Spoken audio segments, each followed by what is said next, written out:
नमस्कार बालमित्रांनो, तुम्हाला माहीतच आहे प्रजासत्ताक दिन जवळ आला आहे. आतापासूनच भाषणाची तयारी केली पाहिजे.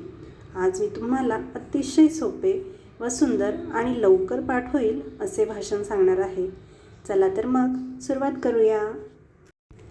सन्माननीय व्यासपीठ, आजच्या कार्यक्रमाचे अध्यक्ष, उपस्थित गुरुजन वर्ग तसेच माझ्या बालमित्रांनो, तुम्हाला सर्वांना प्रजासत्ताक दिनाच्या हार्दिक शुभेच्छा.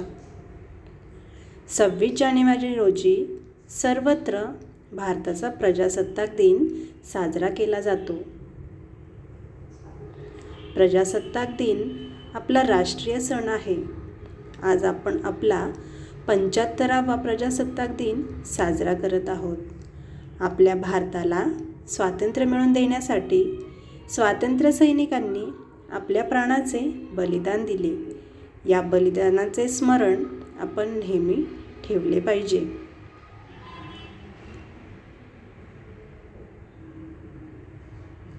सव्वीस जानेवारी 1950 रोजी भारतामध्ये संविधान लागू करण्यात आले आणि संविधानानुसार आपल्या देशाचा राज्यकारभार सुरू झाला.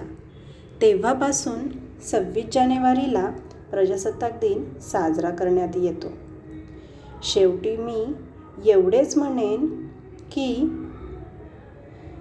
जय भारत देशा तुझ्या चरणी कोटी कोटी माझे नमन असो. जय भारत देशा तुझ्या चरणी कोटी कोटी माझे नमन असो.